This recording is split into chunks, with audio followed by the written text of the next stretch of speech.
여유로운 노후 구독자 여러분, 안녕하세요. 여러분, 혹시 믿으시겠어요? 인생에서 가장 행복해야 할 결혼식 첫날 밤, 저는 사랑하는 남편과 시어머니가 파놓은 끔찍하고 잔인한 함정에 빠지고 말았습니다.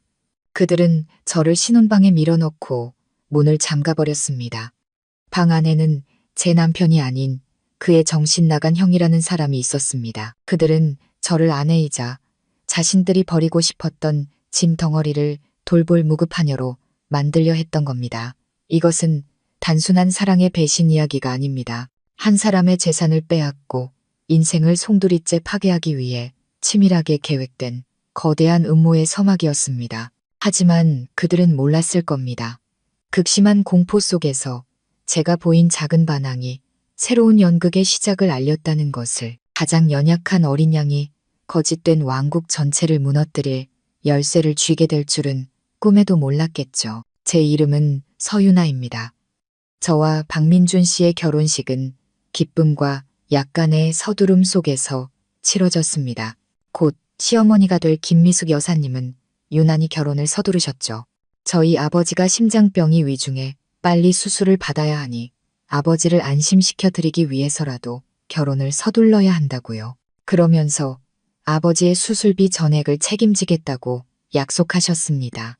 그분의 통큰 아량과 깊은 배려에 저는 감동의 눈물을 흘렸습니다. 저는 제가 정말 운이 좋다고 생각했습니다. 능력 있고 저를 사랑해주는 남편뿐만 아니라 이렇게 인자한 시어머니까지 얻게 되었으니까요. 엄마 없이 자란 제게 드디어 행복이 찾아왔다고 저는 순진하게 믿었습니다. 결혼식이 끝나고 하객들이 모두 돌아간 뒤 민준 씨가 제 손을 잡았습니다. 그의 눈빛은 여전히 다정했지만 오늘은 어딘가 모르게 이상했습니다. 알 수 없는 회피감이 느껴졌죠. 유나 씨, 많이 피곤하죠? 방에 가서 좀 쉬어요. 내가 데려다 줄게요. 시어머니께서도 다가와 말씀하셨습니다. 입가에는 여전히 온화한 미소를 띠고 계셨지만 어째서인지 등골이 서늘해지는 냉기가 느껴졌습니다. 그래, 아가. 너희 둘을 위해 아주 근사한 신혼방을 준비해뒀단다. 어서 올라가 쉬렴. 내일 아침부터 할 일이 많잖니. 저는 아무런 의심 없이 행복한 마음으로 그를 따라 나섰습니다. 그는 저를 호화로운 저택 2층으로 안내했습니다. 하지만 화려하게 장식된 정면의 큰 방이 아닌 복도 맨 끝, 평소에는 잘 쓰지 않는 것처럼 보이는 구석진 방으로 저를 이끌었습니다. 우리 방이 여기예요? 제가 놀라서 묻자 그는 어색하게 웃으며 말했습니다. 아, 응. 어머님이 유나 씨를 위해 깜짝 선물을 준비하셨어. 먼저 들어가 있어. 난 오렌지 주스 좀 가지고 올게. 제가 방 안으로 들어서는 순간 불길한 예감이 온몸을 덮쳤습니다. 그 방은 전혀 꾸며져 있지 않았습니다. 꽃도 촛불도 신혼방이라고 할 만한 어떤 흔적도 없었죠. 가구는 낡고 먼지가 쌓여 있었고 공기는 축축하고 차가웠습니다. 그리고 제 심장이 멎는 것 같았습니다. 방구석 낡은 침대 위에 한 남자가 앉아 있었습니다. 민준 씨보다 나이가 몇 살 많아 보이는 낡은 잠옷차림의 머리는 헝클어지고 눈빛은 텅 비어있는 남자였습니다. 그는 헝겊 인형을 들고 의미를 알 수 없는 말을 중얼거리고 있었습니다. 저는 그 사람이 누군지 알았습니다. 민준 씨가 말해준 적이 있었죠. 어릴 때부터 정신질환을 앓고 있는 그의 형, 박시우. 저는 경악하며 뒤를 돌아섰습니다. 민준 씨, 이게 어떻게 된 거예요? 왜 시우, 아주버님이 여기에? 하지만 너무 늦었습니다. 쾅. 제 눈앞에서 방문이 세차게 닫혔고 밖에서 철컥 하고 자물쇠가 잠기는 소리가 들렸습니다. 그들이 저를 가둬버린 겁니다. 민준 씨, 어머님, 지금 뭐 하시는 거예요? 문 여세요. 문 열어달란 말이에요. 저는 문으로 달려가 미친 듯이 두드리며 극도의 공포와 혼란 속에서 소리쳤습니다. 돌아온 것은 조금의 온기도 없는 잔인하고 차가운 민준 씨의 목소리였습니다. 유나 씨, 미안해요. 하지만 이게 당신의 진짜 운명이에요. 나랑 어머니를 대신해서 우리 형, 잘 좀 부탁해요. 이제부터 당신의 진짜 남편은 우리 형이니까. 미쳤어요? 박민준 씨. 저는 제 귀를 의심하며 절규했습니다. 하, 우리 아들 말이 맞다. 세아가. 김 여사의 날카로운 웃음소리가 가면을 벗어던진 채 울려 퍼졌습니다. 얌전히 내 분수를 받아들여. 너같이 가난한 고아야터가 우리 집에 발을 들인 것만으로도 평생의 복인 줄 알아야지. 정신 나간 놈이긴 해도 이 집안의 장남 마누라가 되는 건데 그게 어디냐. 얌전히 내 남편이나 잘 돌봐. 그럼 돈 걱정은 안 하게 해줄 테니. 저는 그 자리에 얼어붙었습니다. 그랬던 겁니다.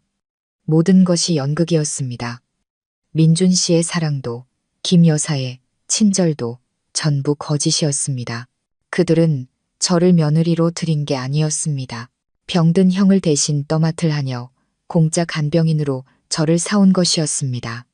역겨움에 온몸이 떨렸고 제 세상이 무너져 내리는 것 같았습니다. 그때 등 뒤에서 부스럭거리는 소리가 들렸습니다. 박시우가 자리에서 일어나 저를 향해 다가오고 있었습니다. 여전히 텅 빈 눈, 영혼 없는 미소를 지은 채로 아내, 그가 중얼거렸습니다. 저는 극도의 공포에 휩싸여 뒷걸음질치다 차가운 문에 등이 부딪혔습니다. 오지 마세요. 저리 가요.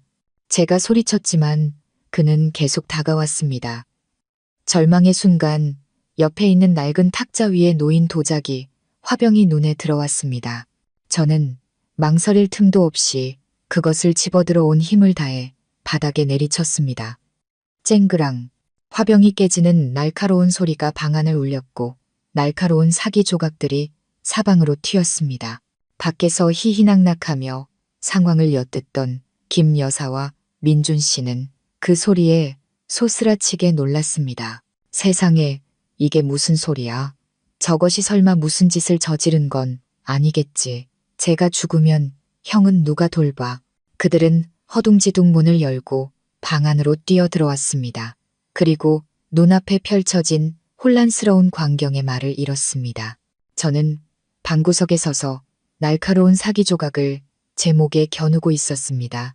상처에서 피가 배어나오기 시작했죠. 바닥에는 깨진 조각들이 널려 있었고 박시우는 그 광경에 겁을 먹고 침대 구석으로 물러나 웅크린 채 아무 말도 못하고 있었습니다. 문 열어요.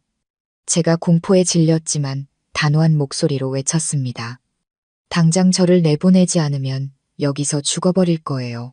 그때 가서 경찰한테 뭐라고 설명할 건지 한번 보자고요. 김 여사와 민준 씨의 얼굴이 하얗게 질렸습니다. 저처럼 순하고 약해 보이는 여자가 이렇게까지 극단적으로 나올 줄은 몰랐던 겁니다. 그들의 완벽했던 계획은 완전히 틀어지고 말았습니다. 차가운 사기 조각이 제 목에 닿는 감촉. 그것은 단순한 자기 방어용 무기가 아니었습니다. 제가 2년 동안 공들여 쌓아 올린 믿음과 꿈이 산산조각 났다는 증거였죠. 박민준과 김 여사의 당황한 얼굴을 보며 제 마음속에 차오른 것은 승리감이 아닌 가슴이 찢어지는 듯한 고통이었습니다. 어째서 제 생명 전부를 바쳐 사랑했던 태양처럼 따뜻하고 다정했던 그 남자가 어떻게 이토록 잔인하게 저를 함정에 밀어넣을 수 있었을까요? 친어머니처럼 존경하고 따랐던 그 여인이 어떻게 온화한 가면을 벗고 악마의 얼굴을 드러낼 수 있었을까요? 이 혹독한 현실을 이해하려면 과거의 이야기, 그들이 제 인생의 동화처럼 완벽하고 아름답게 들어왔던 그 순간부터 이야기해야 할 겁니다. 2년 전 저는 평범한 디자인 회사 직원이었습니다. 아침 저녁으로 출퇴근하며 편찮으신 아버지를 돌보는 조용한 삶을 살았죠. 어머니는 일찍 병으로 돌아가셨고 저와 아버지는 서로를 의지하며 살았습니다. 교직에서 은퇴하신 아버지는 한없이 인자하고 딸을 아끼셨지만 지독한 심장병을 앓고 계셨습니다. 건강은 날로 악화되었고 집세와 생활비, 아버지의 약값까지 모든 부담이 제 어깨를 짓눌렀습니다. 힘들었지만 단 한 번도 불평한 적은 없었습니다. 언젠가 아버지 수술비를 마련할 수 있을 거라는 희망 하나로 쉬지 않고 일할 뿐이었죠. 그러다 박민준 씨가 나타났습니다. 그는 비 내리는 어느 오후 동화 속 왕자님처럼 제 인생에 등장했습니다. 길에서 고장난 차 때문에 흠뻑 젖은 채 쩔쩔매고 있을 때 고급 세단 한 대가 멈춰 섰습니다. 그는 차에서 내려 제게 우산을 씌워주며 도움을 청했습니다. 그는 차를 고쳐주었을 뿐만 아니라 저를 집까지 데려다 주었습니다. 제 사정을 알게 된 후에도 그는 저를 무시하기는커녕 연민과 존경이 가득한 눈빛으로 바라보았습니다. 유나 씨는 정말 강한 사람이군요. 유나 씨 같은 분은 더 좋은 삶을 살 자격이 있어요. 그 운명적인 만남 이후 그는 저를 쫓아다니기 시작했습니다. 매일 회사 앞으로 와서 제 퇴근을 기다렸죠. 그는 비싼 선물이 아니라 제가 끼니를 거르는 것을 알고 직접 준비한 따뜻한 도시락을 건넸습니다. 고급 레스토랑이 아닌 제가 자주 가던 허름한 포장마차에 묵묵히 함께 앉아주었습니다. 그는 제 두서없는 이야기를 들어주고 모든 걱정과 힘든 일을 나누었습니다. 그는 제 잿빛 인생에 불어온 시원한 바람 같았습니다. 오랫동안 잊고 지냈던 따뜻함과 관심을 가져다 주었죠. 저는 제 처지에 자격지심을 느끼곤 했습니다. 저는 민준 씨와 어울리지 않아요. 민준 씨는 유능한 팀장이고 미래가 창창하지만 저는 가진 것 없는 빈털터리에 병든 아버지만 계세요. 민준 씨에게 짐만 될 거예요. 하지만 그는 저를 꼭 안아주며 말했습니다. 바보같이. 나한테 유나 씨는 짐이 아니에요. 세상 가장 소중한 선물이지. 유나 씨의 강인함과 의지야말로 돈으로 살 수 없는 자산이에요. 그 짐, 나랑 같이 나눠지게 해줘요. 그리고 저는 사랑에 빠졌습니다. 처음으로 설렘을 느낀 소녀처럼 순수하고 진실한 마음으로 그를 사랑했습니다. 그의 사랑은 제게 힘과 미래에 대한 희망을 주었습니다. 그뿐만이 아니었습니다. 그의 어머니, 김 여사 역시 저를 무척 아껴주셨습니다. 처음 인사드리러 갔을 때 그녀는 제 가정 환경을 묻거나 무시하지 않았습니다. 오히려 제 손을 잡고 따뜻한 목소리로 말씀하셨죠. 아가, 참 예쁘고 착하게 생겼구나. 우리 민준이가 너 같은 아가씨를 만난 건 정말 복이야. 여기를 내 집처럼 편하게 생각하렴. 그녀는 자주 전화해 아버지의 안부를 물었고 주말이면 직접 만든 보양식을 민준 씨와 함께 싸들고 저희 집으로 찾아왔습니다. 아버지와는 마치 오랜 친구처럼 몇 시간이고 이야기를 나누셨죠. 그녀는 자신의 가족 이야기, 먼저 세상을 떠난 남편, 그리고 민준 씨와 불행한 큰아들 박시우에 대한 이야기를 했습니다. 우리 시우, 참 불쌍한 아이란다. 그녀는 눈물을 글썽이며 말했습니다. 어릴 땐 참 똑똑하고 영리했는데 갑자기 심한 고열에 시달리다. 경기를 일으키더니 그 후로 머리가 이상해졌어. 내 평생 소원은 우리 두 아들 편안하게 잘 사는 모습을 보는 거란다. 그녀의 이야기를 들으며 저는 그녀를 진심으로 동정했습니다. 이렇게 힘든 삶을 살아온 분이니 분명 마음이 넓고 인자한 분일 거라고 생각했습니다. 저는 그녀를 친어머니처럼 믿고 존경했습니다. 좋은 남편뿐만 아니라 멋진 시어머니까지 얻게 된 제가 세상에서 가장 운 좋은 여자라고 생각했습니다. 그들의 연극은 너무나 완벽했습니다. 민준 씨의 사랑, 김 여사의 친절, 모든 것은 오직 하나의 목표, 저의 순수함과 믿음을 겨냥한 치밀한 연출이었습니다. 그들은 제 얼어붙은 마음을 따뜻함으로 녹인 뒤 제가 완전히 그들에게 의지하게 되었을 때 미리 파놓은 함정으로 저를 밀어 넣을 계획이었던 겁니다. 저의 동화 같은 꿈은 약 1년 동안 계속되었습니다. 민준 씨와 그의 어머니의 사랑 속에서 행복하게 지냈죠. 우리는 결혼을 계획하기 시작했습니다. 그는 촛불과 장미꽃이 가득한 낭만적인 저녁에 제게 청혼했습니다. 제가 겪은 모든 서름을 보상해 줄 만큼 성대한 결혼식을 열어주겠다고 약속했습니다. 저는 감격에 겨워 울었습니다. 마침내 모든 풍파를 지나 제 인생이 평온한 항구에 닿았다고 생각했습니다. 하지만 저는 몰랐습니다. 그것이 더 큰 폭풍우를 앞둔 거짓된 평온이었다는 것을. 그 폭풍우는 아버지로부터 시작되었습니다. 아버지의 심장병이 급격히 악화되었고 가슴 통증이 점점 잦아졌습니다.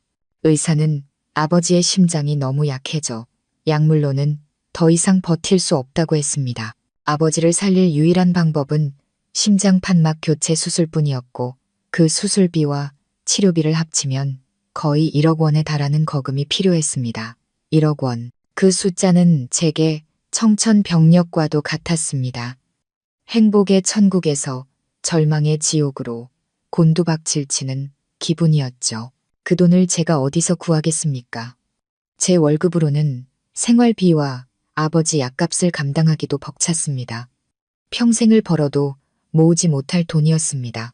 저는 완전히 무너져 며칠 동안 방에 틀어박혀 울기만 했습니다. 이 소식을 들은 민준 씨와 김 여사가 한달음에 달려와 저를 위로했습니다. 민준 씨는 저를 안아주며 다정한 목소리로 말했습니다. 울지 마요, 유나 씨. 내가 있잖아요. 아버님 일은 곧 내일이에요. 아버님을 저렇게 내버려 두지 않을 거예요. 김 여사 역시 제 손을 잡으며 말했습니다.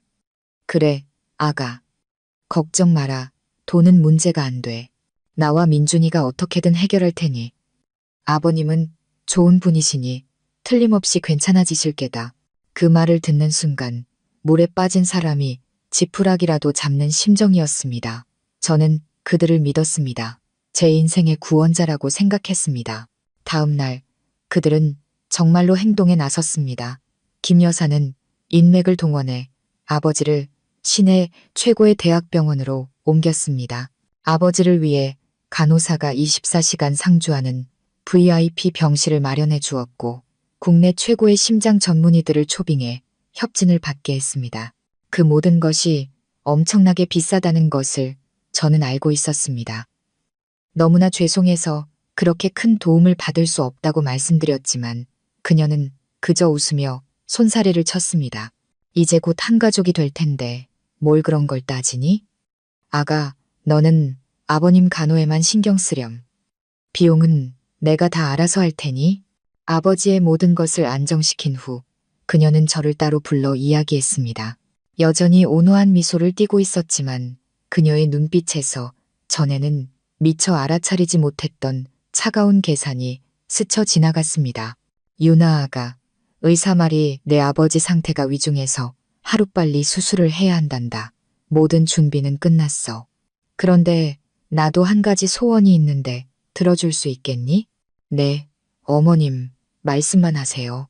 제가 할 수 있는 일이라면 뭐든지 하겠습니다. 별건 아니고. 나도 이제 나이가 들지 않았니? 내 가장 큰 소원은 우리 민준이가 장가가서 어진 아내의 보살핌을 받으며 안정적으로 사는 모습을 보는 거란다. 너희 둘 사랑한 지도 꽤 됐으니 이제 백년가약을 맺을 때도 되지 않았니? 이 기회에 결혼식을 올리는 게 어떨까? 내 아버지가 수술대에 오르시기 전에 마음을 놓으실 수 있도록 그리고 내 소원도 이룰 수 있도록 말이다. 그녀의 제안은 당시 저에게 너무나 합리적으로 들렸습니다. 편찮으신 아버지께서 딸의 행복한 모습을 보시면 병과 싸울 힘을 더 얻으실 테니까요.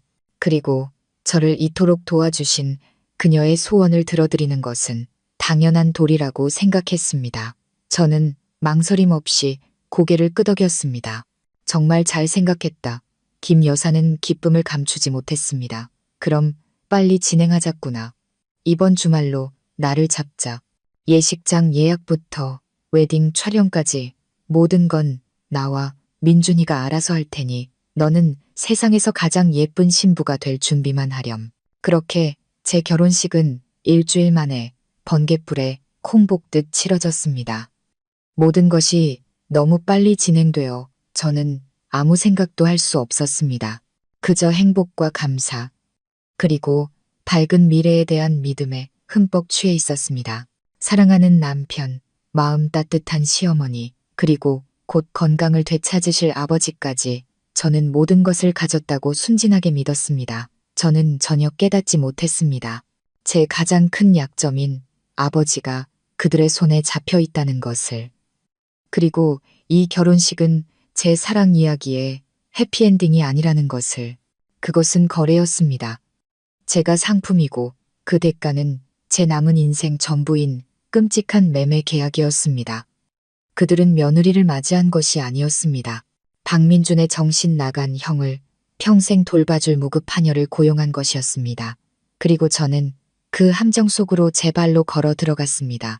여러분, 제가 지옥이라고 생각했던 그 신혼방에서 제 손에 들린 사기 조각은 자기 방어용 무기이자 막다른 길에 몰린 인간의 마지막 저항의 상징이었습니다. 저는 날카로운 조각을 목에 겨눈 채 김 여사 모자를 똑바로 쳐다보았습니다. 제 눈에는 더 이상 연약함 대신 모든 것을 잃은 자의 결연함만이 남아 있었습니다. 목의 작은 상처에서 흘러내린 피가 새하얀 웨딩드레스 위로 붉은 줄기를 그렸습니다. 그 모습과 제 자살 협박은 그들을 공포에 질리게 하기에 충분했습니다. 그들의 계획은 순하고 만만한 고아를 데려와 공짜 하녀로 부리는 것이었으니까요. 제가 죽으면 안 됐습니다. 제가 살아있어야 박시우라는 짐을 대신 짊어질 테니까요. 만약 제가 죽는다면 그들의 계획은 물거품이 될 뿐만 아니라 신혼 첫날 밤에 일어난 의문의 죽음에 대해 경찰 조사를 받아야 할 판이었습니다. 진정하렴, 아가, 진정해. 김 여사가 먼저 정신을 차렸습니다. 그녀는 양손을 들어 보이며 저를 말렸습니다. 오랫동안 써왔던 온화하고 자애로운 가면은 온데간데 없었고 긴장과 차가운 계산이 가득한 눈빛만이 남아 있었습니다. 무슨 일이든 천천히 이야기로 풀자. 그런 어리석은 짓은 하지 마. 위험하잖니. 민준 씨는 시체처럼 하얗게 질린 채 문가에 서 있었습니다. 그는 저와 제 손에 들린 사기 조각을 번갈아 보며 뒤늦은 후회와 공포에 질린 눈빛을 하고 있었습니다. 그 역시 자기가 마음대로 조종할 수 있다고 생각했던 어린 양이 이렇게까지 저항할 줄은 몰랐을 겁니다. 저를 내보내줘요. 증오심에 목이 쉰 채로 제가 소리쳤습니다. 당장 문 열고 저를 내보내지 않으면 여기서 죽는 꼴을 보게 될 거예요. 알았다. 알았어. 나가고 싶으면 보내주마. 김 여사는 서둘러 저를 달랬습니다. 하지만 우선 그것부터 내려놔. 우리 제대로 이야기 좀 하자. 민준아, 넌 잠시 나가 있어라. 민준 씨는 잠시 망설이다가 밖으로 나가 문을 닫았습니다. 하지만 저는 그가 바로 문 뒤에 서 있다는 것을 알 수 있었습니다. 방 안에 두 여자만 남자, 김 여사는 천천히 제게 다가왔습니다. 너무 가깝지는 않은 안전거리를 유지한 채로. 그리고 그녀는 본색을 드러냈습니다. 서윤아, 그녀의 목소리는 더 이상 달콤하지 않았습니다. 차갑고 계산적인 말투로 변해 있었죠. 지금 네가 충격받고 화가 나 있다는 거 안다. 우리가 너에게 사실대로 말하지 않은 건 잘못했어. 하지만 내 말부터 끝까지 들어보렴. 그녀는 한숨을 쉬며 고뇌에 찬 어머니 역할을 연기했습니다. 너도 알다시피 시우는 이 집안의 장남이야. 애아빠가 일찍 죽으면서 저 애한테 막대한 재산을 남겼지. 그런데 불행히도 애가 저 모양이잖니. 나는 계모고 민준이는 동생이니 우리가 저 애를 돌봐야 할 의무가 있어. 하지만 민준이는 사업을 해야 하고 나도 이제 늙고 병들어서 힘에 부치는구나. 우리를 대신해서 시우를 돌봐줄 착하고 마음씨 고운 여자가 정말로 필요했어. 그리고 그 역할에 너보다 더 적합한 사람은 없었지. 저는 비웃었습니다. 쓰라린 웃음이었죠. 돌봐줄 사람이 필요한 거였나요? 아니면 짐을 떠넘길 공짜 아녀가 필요했던 건가요? 당신들은 날 바보로 만들고 내 사랑을 기만하고 짓밟았어요. 그런데 이제 와서 이 운명을 받아들이라고요? 절대 그렇게 못해요. 차라리 죽는 게 낫겠어요. 죽어? 그 말을 듣자 김 여사의 입가에 음흉한 미소가 번졌습니다. 죽으면 다 끝날 것 같니? 서윤아, 너는 죽을 수 있겠지. 하지만 내 아버지는 어떡하고? 누군가 제 심장을 꽉 움켜쥐는 것 같았습니다. 아버지. 그녀가 제 아버지를 언급하고 있었습니다. 내 아버지, 서정훈 씨. 지금 최고의 대학병원 VIP 병실에 누워 계시지. 그녀는 한 글자 한 글자 힘주어 말했습니다. 다음 주 월요일에 국내 최고 권위자한테 심장 판막 수술받기로 예정되어 있고 수술비 1억 원도 내가 이미 병원에 선납해뒀고. 맞지? 그녀의 질문 하나하나가 제 치명적인 약점을 파고드는 바늘 같았습니다. 저는 왜 그녀가 이 이야기를 꺼내는지 몰라 얼어붙었습니다. 너 그거 아니? 그녀는 한 걸음 더 다가와 독사처럼 속삭였습니다. 내 전화 한 통이면 우리 집안 사정이 어려워져서 더 이상 병원비를 낼 수 없다고 말하기만 하면 내 아버지 수술은 당장 취소될 거야. 최고의 교수님도 VIP 병실도 다 사라지겠지. 내 아버지는 다시 그 허름한 동네 병원으로 돌아가서 고통 속에서 죽을 날만 기다리게 될 거야. 딸아, 너 정말 그걸 원하니? 하늘이 무너지는 것 같았습니다. 그것은 제안이 아니었습니다. 협박이었습니다. 달콤하지만 지독하게 잔인한 협박. 그녀는 제 약점을 완벽하게 틀어주고 있었습니다. 제가 가장 사랑하는 아버지의 목숨을 담보로 저를 굴복시키려 하고 있었습니다. 저는 그 자리에 서서 손에 든 사기 조각이 천근만근처럼 무겁게 느껴졌습니다. 제 목숨은 끊을 수 있어도 아버지의 생사를 외면할 수는 없었습니다. 그녀가 쳐놓은 덫은 너무나 완벽했습니다. 처음부터 그 모든 호의와 도움은 이 계획의 일부였던 겁니다. 자, 이제 선택하렴. 김 여사가 승리감에 찬 목소리로 말했습니다. 여기서 얌전히 시우의 착한 아내 노릇을 하며 살면, 내 아버지는 최고의 치료를 받고 10년, 20년은 더 사실 게다. 아니면 계속 소란을 피우고 죽어버리든가. 그럼 내 아버지도 곧 너를 따라가게 되겠지. 그리고 너는 제 손으로 아버지를 죽인 천하의 불효녀가 되는 거고. 제 손에서 사기 조각이 떨어져 바닥에서 산산조각 났습니다. 온몸에 힘이 빠져나갔습니다. 제가 졌습니다. 처참하게 졌습니다. 저는 바닥에 주저앉아 눈물을 쏟았습니다. 무력감과 분노, 그리고 굴욕의 눈물이었습니다. 제게는 더 이상 선택권이 없었습니다. 아버지를 위해서라면 제 행복과 인생까지도 희생할 수 있었습니다. 저는 증오에 찬 눈으로 그녀를 올려다보며 말했습니다. 알겠어요. 여기 남겠어요. 하지만 약속하세요.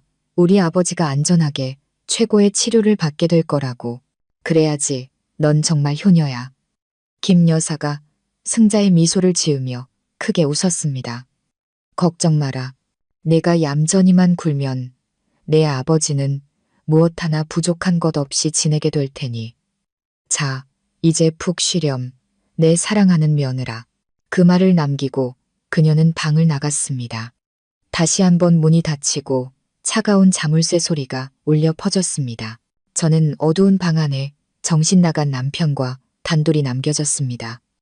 제 신혼 첫날 밤은 그렇게 아버지의 목숨을 담보로 한 잔인한 노예 계약으로 끝이 났습니다. 그날 밤 이후 제 삶은 감옥과 다를 바 없었습니다. 저는 복도 끝 뒷방에 갇혔습니다. 매일 가사도우미가 음식과 생필품을 문 밖에 두고 갔습니다. 외출도 전화 통화도 허락되지 않았습니다. 제가 도망치거나 어리석은 짓을 할까봐 두려워했기 때문이죠.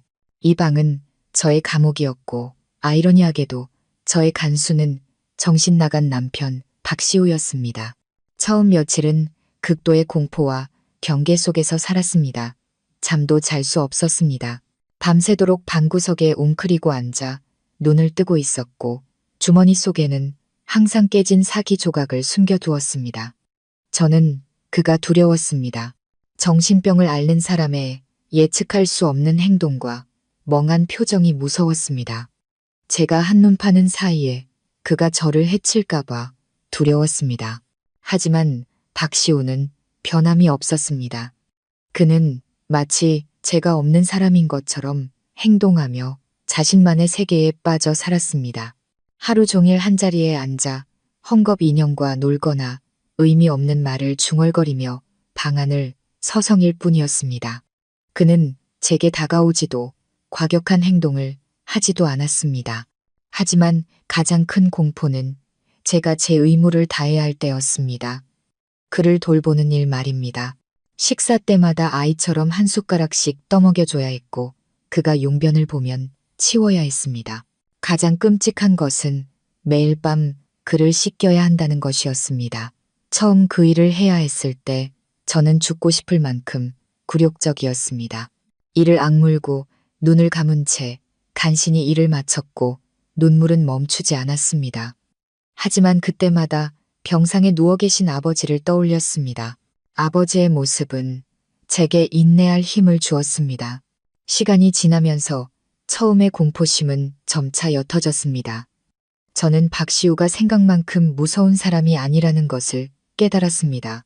그는 온순했고 심지어 소심하기까지 했습니다. 한 번도 저를 해치거나 선을 넘는 행동을 한 적이 없었죠. 그는 마치 세상 물정 모르는 순수한 영혼을 가진 몸만 큰 아이 같았습니다. 혼자 앉아 인형에게 말을 거는 그를 볼 때면 때로는 연민이 느껴지기도 했습니다. 공포가 사라진 자리에 관찰이 들어섰습니다. 그리고 제가 그를 유심히 보기 시작했을 때 아주 이상한 점들을 발견했습니다. 김 여사가 말한 정신 나간 사람과는 전혀 어울리지 않는 점들이었죠. 첫째는 그의 식습관이었습니다. 제가 떠먹여줘야 했지만 그는 아주 깔끔하게 먹었고 음식을 흘리는 법이 없었습니다. 또한 그는 항상 채소를 먼저 다 먹은 뒤에 밥과 고기를 먹었습니다. 매우 규칙적인 사람의 습관이었죠. 그리고 저를 가장 의심하게 만든 것은 그의 눈빛이었습니다. 대부분의 시간 그의 눈은 초점 없이 허공을 응시하고 있었습니다. 하지만 몇 번 제가 잠들었다고 생각했을 깊은 밤, 저는 실눈을 뜨고 그를 훔쳐보았습니다. 그리고 완전히 다른 눈빛을 마주했습니다. 날카롭고 지적이며 깊은 고뇌에 차 있는 눈빛. 그는 자고 있지 않았습니다. 일어나 창밖을 보고 있었죠. 달빛이 그의 얼굴을 비추었고 그 위로 깊은 고독과 슬픔이 드러났습니다. 그 눈빛은 결코 미친 사람의 눈빛이 아니었습니다. 그것은 완전히 제정신인 무언가 비밀을 감추고 있는 사람의 눈빛이었습니다. 제 머릿속에 말도 안 되는 가설 하나가 떠올랐습니다. 혹시 그는 미치지 않은 게 아닐까? 모든 것이 연극이라면? 하지만 그렇다면 왜? 무엇 때문에 지난 수년간 폐인처럼 살아야만 했을까? 수천 개의 질문이 제 머릿속을 맴돌았고 감옥 같던 제 삶은 흥미진진한 미스터리로 변해갔습니다. 저는 진실을 밝혀내기로 결심했습니다. 더 이상 참고만 있는 희생자가 아니라 이 남자를 둘러싼 비밀의 장막을 걷어내고 제 자신의 탈출구를 찾기 위한 탐정이 되기로 했습니다. 박시우가 미친 척 연기를 하고 있을지도 모른다는 가설이 떠오른 순간부터 이 답답한 방에서의 삶은 더 이상 지루하지 않았습니다. 그것은 조용한 수사, 제가 선수이자 체스말이 된 두뇌 게임으로 변했습니다. 매일 저는 기계적으로 그를 돌보는 대신 그의 사소한 행동 하나하나를 관찰하며 제 의심을 뒷받침할 증거 조각들을 찾기 시작했습니다.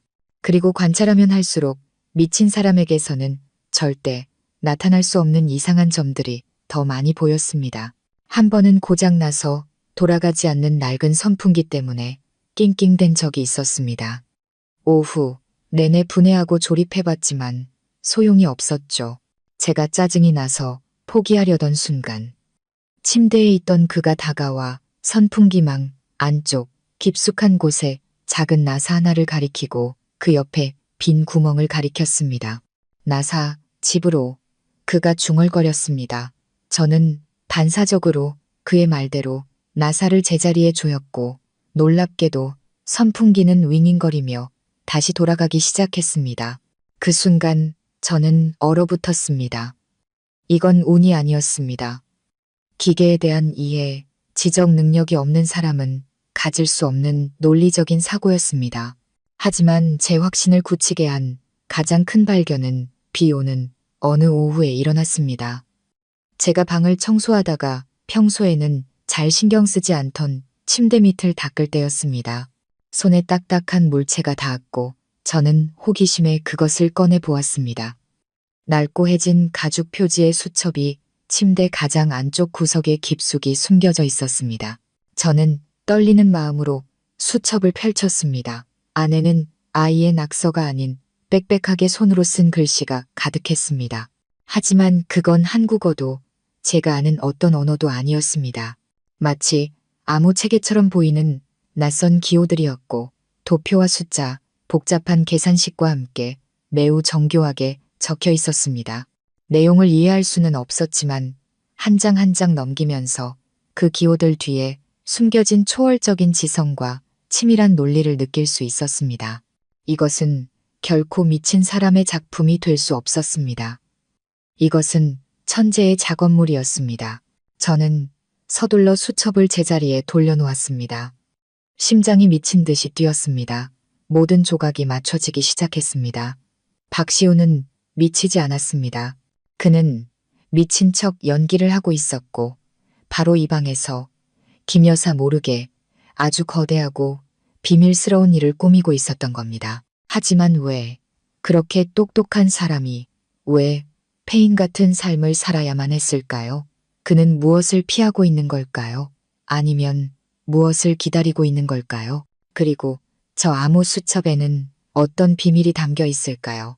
제 호기심은 극에 달했지만 섣불리 행동할 수 없다는 것을 알았습니다.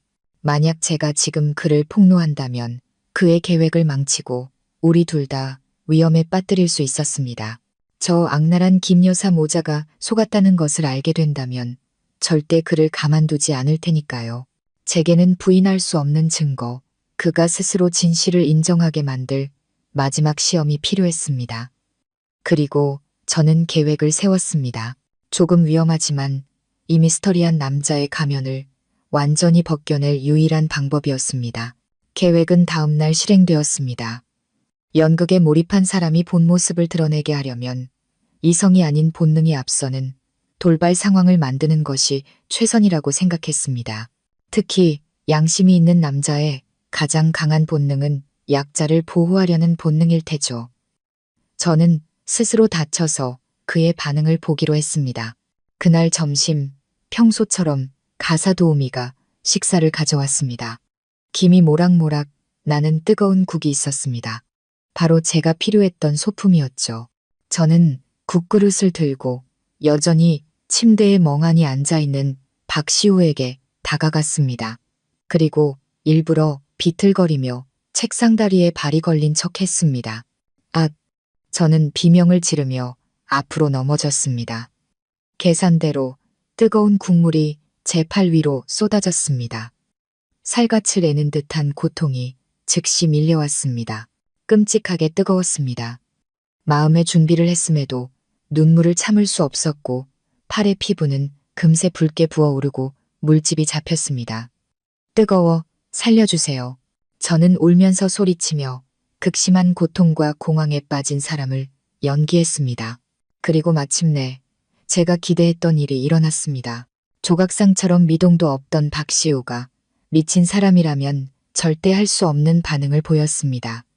제 비명을 듣자마자 그는 번개처럼 침대에서 튀어나왔습니다. 더 이상 의미 없는 중얼거림도 멍한 눈빛도 없었습니다. 그는 완전히 본능적인 반사신경으로 제게 달려들었습니다. 그는 망설임 없이 자신의 맨손으로 제 팔에 붙어있던 뜨거운 국그릇을 세게 쳐냈고 그릇은 바닥에 떨어져 산산조각 났습니다. 자신의 손이 되는 것도 신경 쓰지 않았습니다. 그 순간 저를 바라보던 그의 눈빛은 더 이상 공허하지 않았습니다. 숨길 수 없는 걱정과 당황스러움이 가득했습니다. 그는 연기해야 한다는 사실조차 잊어버린 듯 했습니다. 괜찮아요.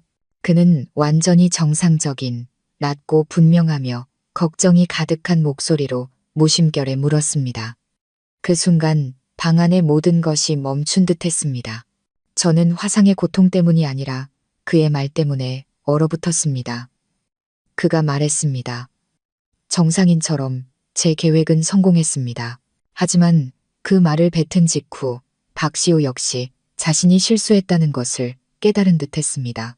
그는 흠칫 멈춰섰고 얼굴의 걱정은 금세 당혹감으로 그리고 경계심으로 바뀌었습니다. 그는 저를 한번, 문 쪽을 한번 쳐다보았습니다. 마치 김 여사 모자가 들을까봐 두려워하는 것 같았죠. 그는 서둘러 뒷걸음질 치며 다시 자신의 침대로 돌아가 미친 척하는 가면을 쓰려 했습니다. 하지만 저는 그에게 그럴 기회를 주지 않았습니다. 이제 그만 연기하세요, 아주버님. 저는 고통에 떨리면서도 아주 단호한 목소리로 말했습니다. 저는 다 알고 있어요. 그는 저에게 등을 돌린 채 멈춰 섰습니다. 아주버님, 안 미치셨잖아요. 제가 자리에서 일어서며 계속 말했습니다. 고장난 선풍기, 그리고 침대 밑에 있는 그 암호 수첩까지 전부 다 알아요. 더는 숨기지 않으셔도 돼요. 암호 수첩 이야기를 듣자 그의 어깨가 미세하게 떨리는 것을 보았습니다. 그는 천천히 돌아섰습니다. 이번에 그는 더 이상 연기하지 않았습니다. 자신의 진짜 모습으로 저를 바라보았습니다. 그의 눈은 더 이상 멍하지 않았습니다. 날카롭고 지적이며 깊은 슬픔을 담고 있었죠. 연기를 하지 않는 그의 얼굴은 매우 잘생겼지만 너무나 많은 것을 견뎌온 사람의 피로와 고뇌가 서려 있었습니다. 언제부터 안 겁니까? 그가 실패를 인정하는 듯한 목소리로 물었습니다. 꽤 오래전부터요. 저는 붉게 부어오른 팔을 가리키며 대답했습니다. 그리고 오늘은 마지막 시험이었을 뿐이에요. 절 실망시키지 않으셨네요. 아직 좋은 분이시군요. 그는 제 대인 팔과 자신의 붉어진 손을 번갈아 보더니 입가에 씁쓸한 미소를 지었습니다. 좋은 사람, 살아남기 위해 미친 척해야 하는 놈이 뭐가 좋다는 겁니까? 그는 한숨을 쉬며 방 안의 유일한 의자에 앉았습니다. 그의 모습은 더 이상 환자가 아니었습니다. 왕좌를 잃은 왕의 고독과 피로가 느껴졌습니다. 좋습니다. 이미 알았다니 더 숨길 필요도 없겠군요. 하지만 이 비밀 꼭 지켜주길 바랍니다. 이건 제 목숨뿐만 아니라 이제 당신의 목숨과도 관련이 있을 테니까요. 그의 말은 저를 소름 돋게 했습니다. 그게 무슨 말이죠? 그 여자와 그 아들 말입니다.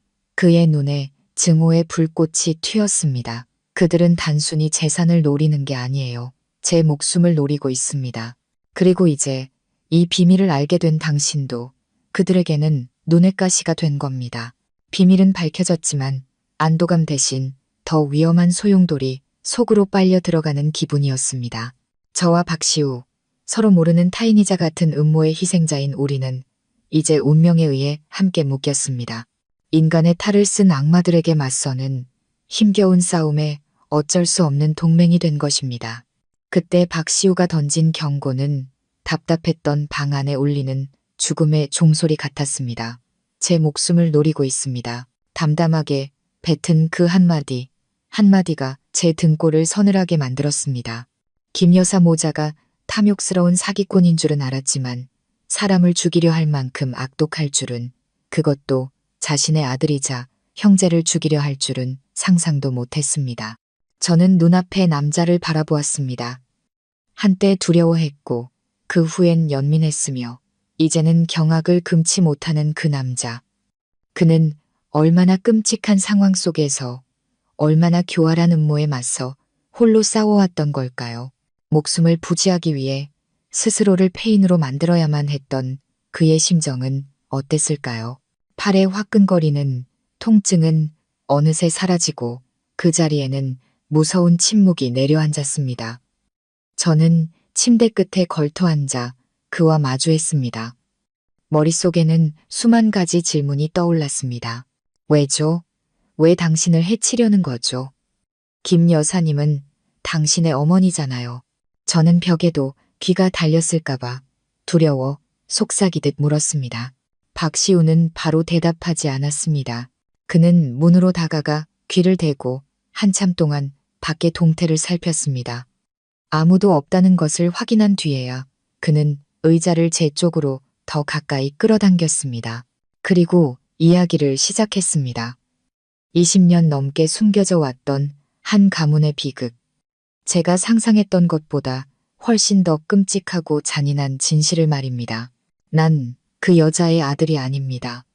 그는 낮고 차분한 목소리로 말했습니다. 더 이상 어리숙한 기색은 찾아볼 수 없었죠. 제 어머니는 아버지의 첫 번째 부인 본처셨습니다. 어머니 성함은 이선아, 명망 있는 가문의 따님이셨고 저희 박씨 가문에 시집 오시면서 막대한 재산을 가져오셨죠. 그리고 김미숙, 그 여자는 저희 집에서 일하던 가정부였습니다. 저는 할 말을 잃었습니다. 계모와 전처 자식.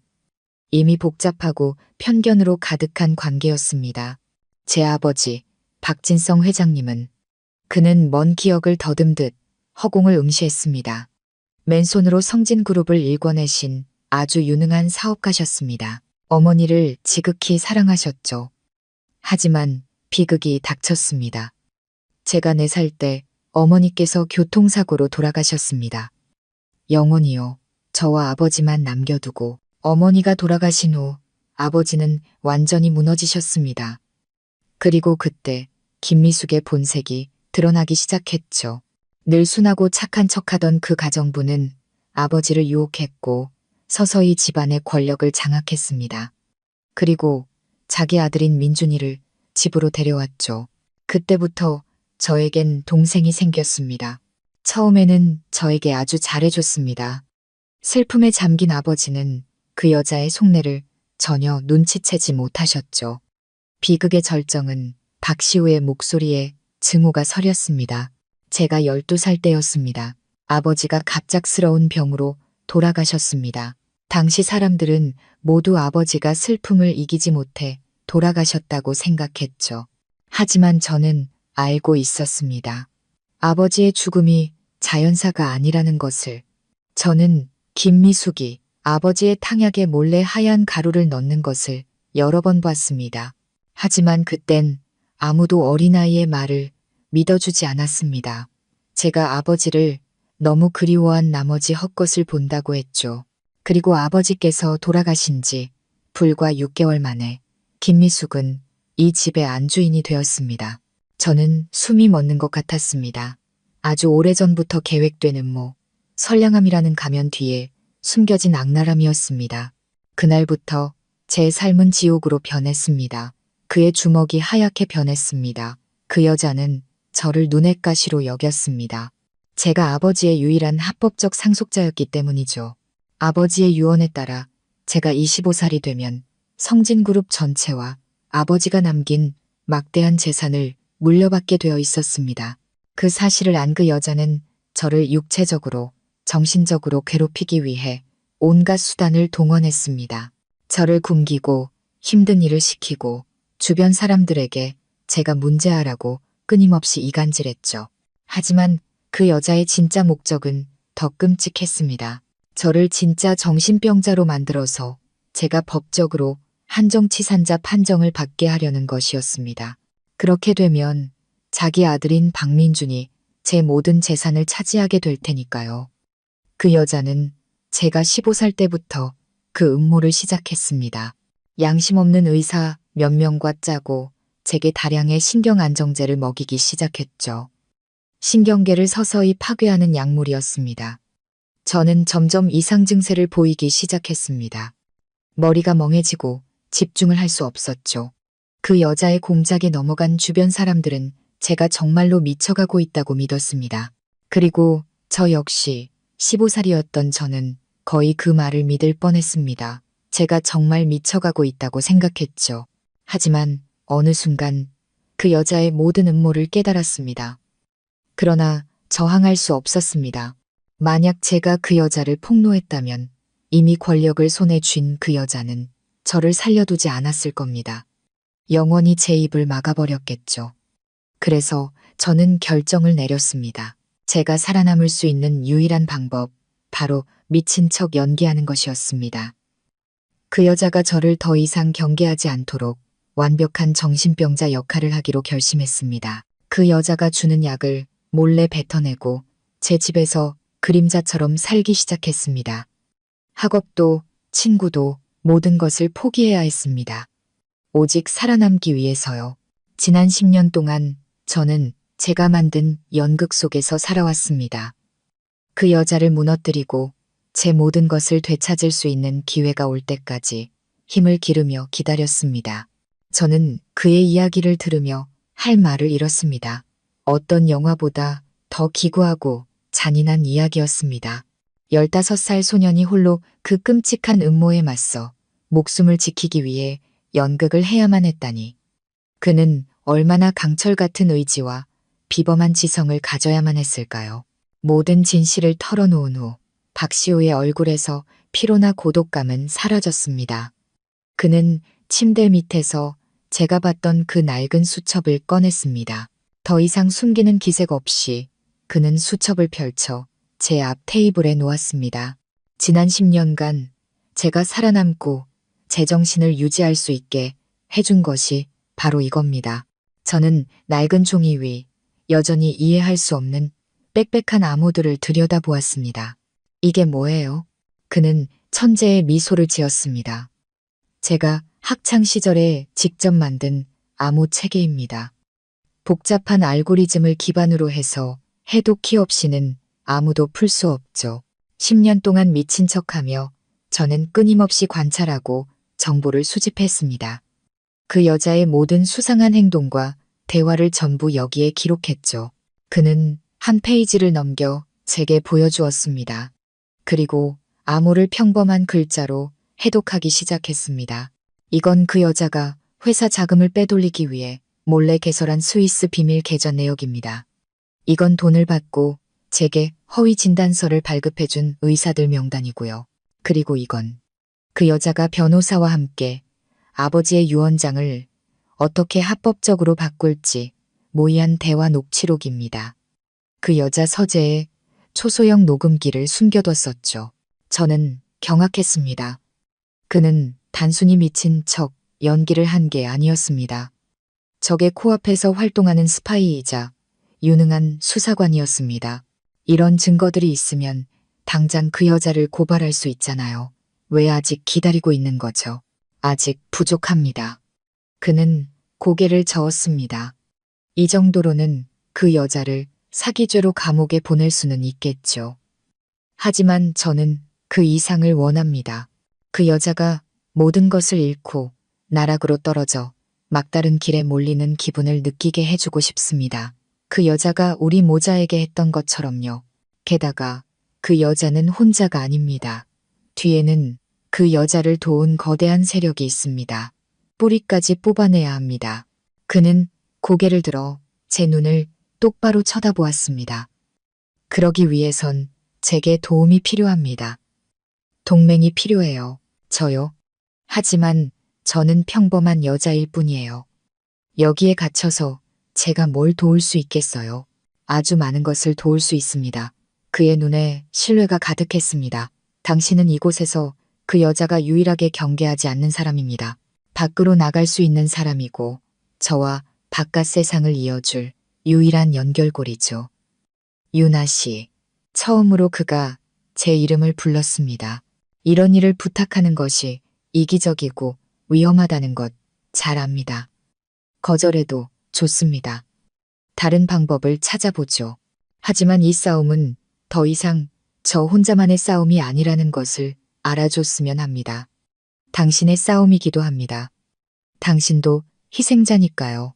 만약 우리가 그들을 무너뜨리지 못한다면 당신은 평생 여기서 미친놈 수발이나 들며 살아야 할 겁니다. 그리고 당신 아버지. 그들이 목적을 달성한 뒤에도 약속을 지킬 거라고 장담할 수 있습니까? 그날 밤 박시우가 모든 비밀을 털어놓은 후 저의 지옥 같던 신혼방은 더 이상 감옥이 아니었습니다. 비밀기지이자 막다른 길에 몰린 두 사람이 거짓과 악으로 세워진 제국을 무너뜨릴 계획을 세우는 작전실이 되었습니다. 저는 눈앞에 남자를 보았습니다. 몇 시간 전까지만 해도 두려워했던 그가 이제는 저의 유일한 동맹이자 희망이 되었습니다. 그의 눈에는 더 이상 어리숙함 대신 지성과 날카로움 그리고 무서운 집념이 서려 있었습니다. 저는 더 이상 물러설 수 없다는 것을 알았습니다. 그의 말대로 이 싸움은 이제 저의 싸움이기도 했습니다. 그의 어머니를 위한 정의를 되찾고 그에게 자유를 찾아주며 제 아버지의 목숨을 구하고 제 자신의 존엄성을 되찾기 위한 싸움이었습니다. 알겠어요. 제 목소리는 더 이상 떨리지 않았습니다. 단호했습니다. 제가 돕겠어요. 제가 뭘 하면 될지 말해주세요. 박시호는 저를 보며 고마움과 신뢰가 담긴 눈빛을 보냈습니다. 고마워요, 서윤아 씨.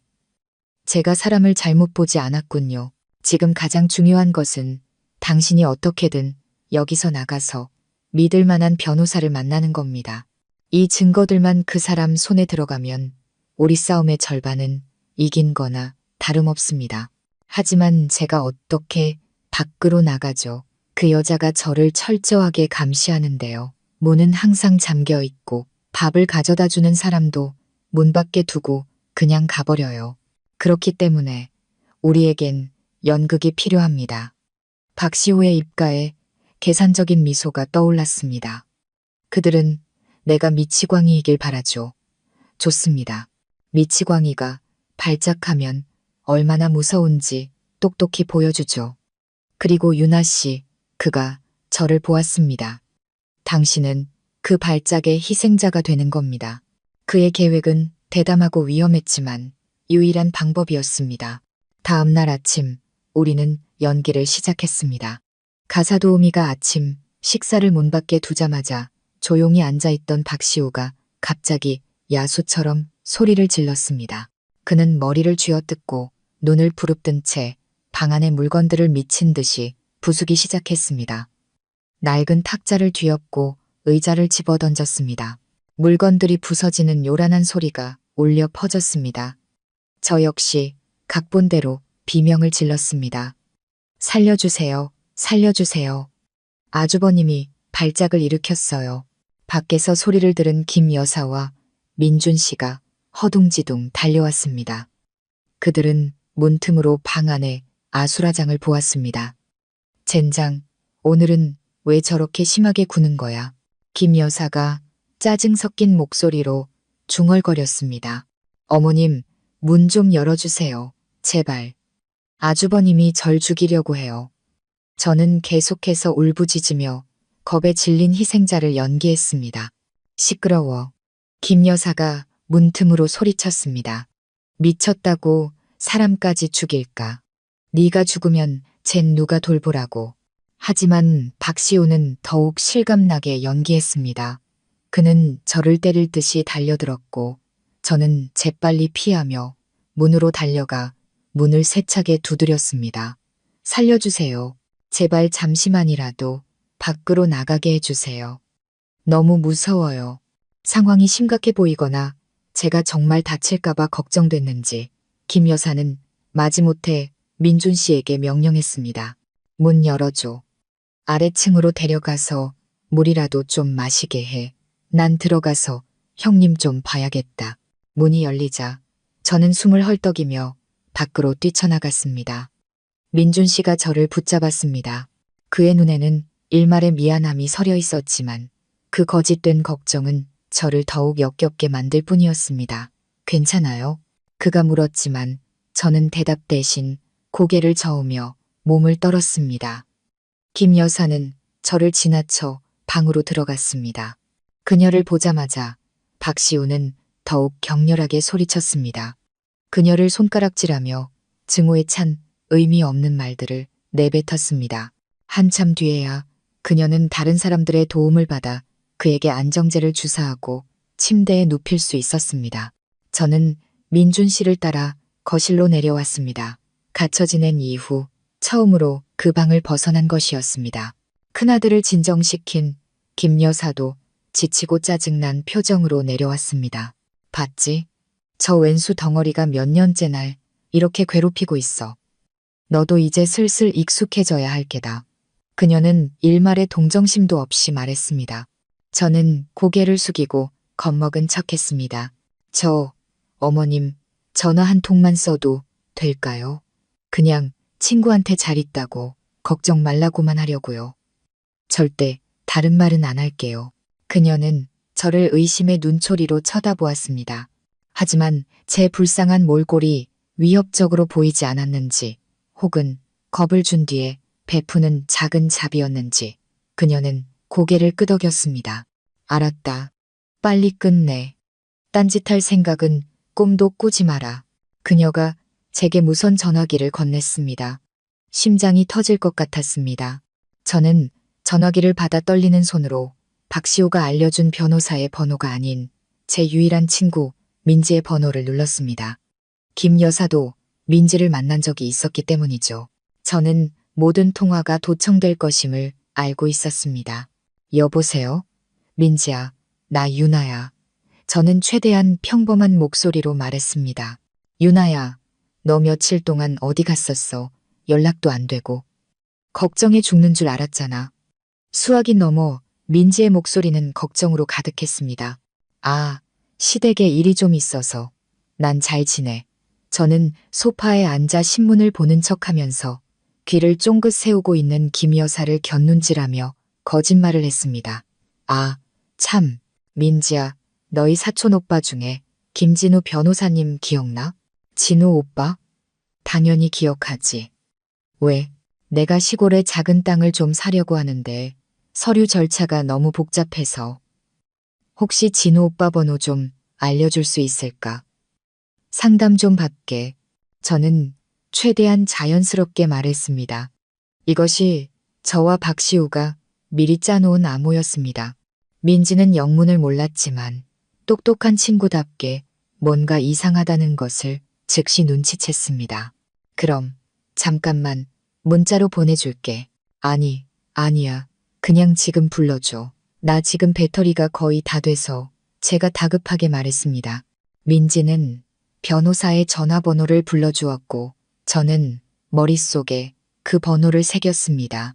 고마워, 민지야. 나 이제 끊어야겠다. 나중에 시간 날 때 다시 전화할게. 저는 전화를 끊고 김 여사에게 전화기를 돌려주었습니다. 감사합니다, 어머님.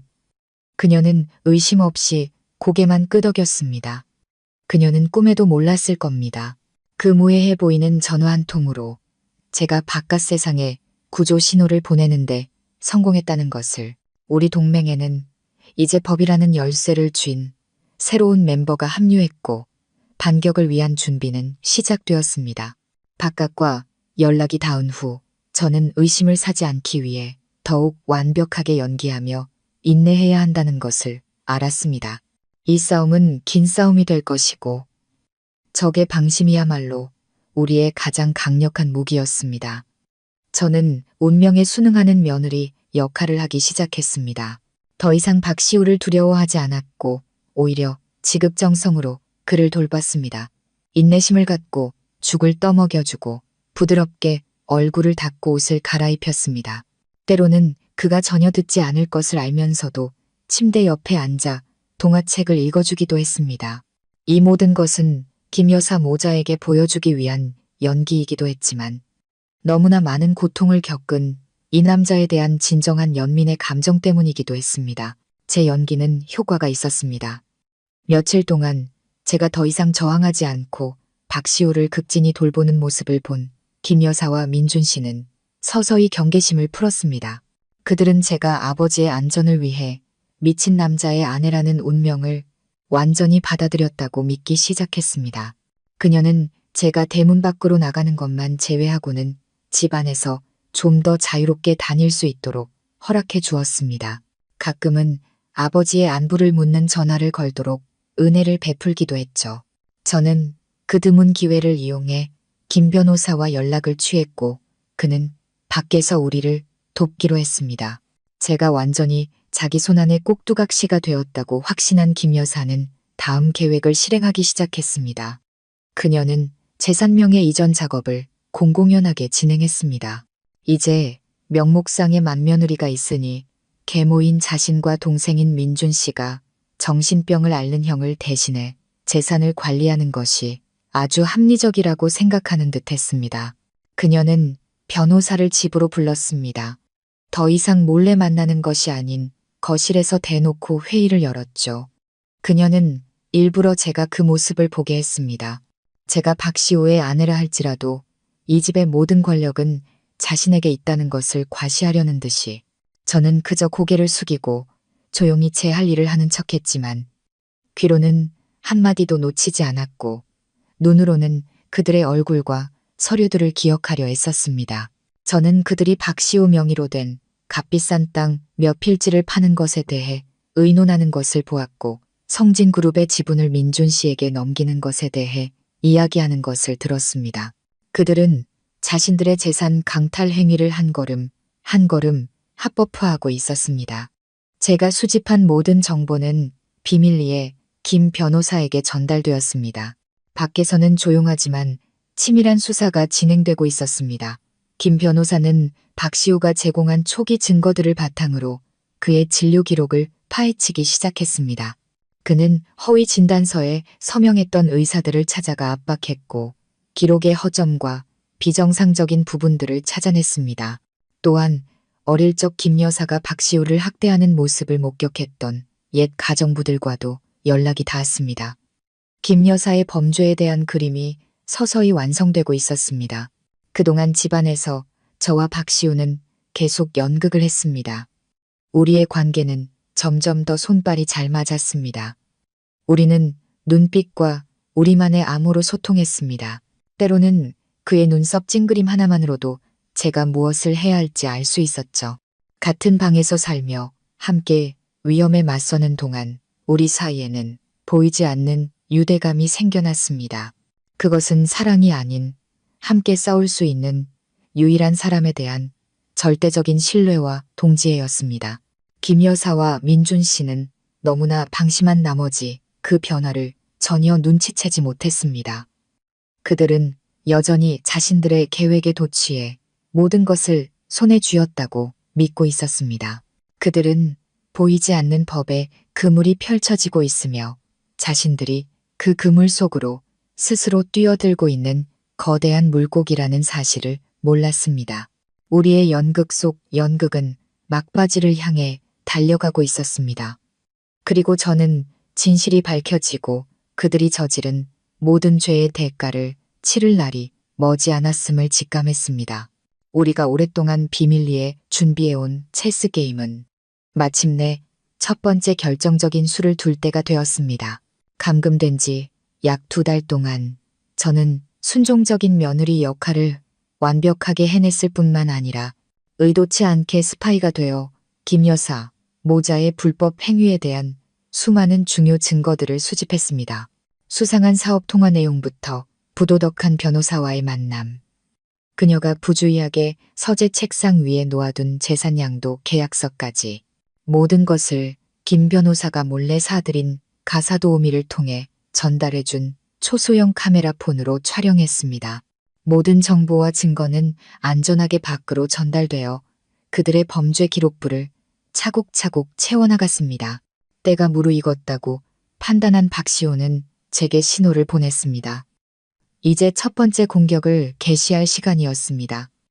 독사들을 놀라게 해서 스스로 본 모습을 드러내게 만들 타초경사, 다처경서의 계책이었죠.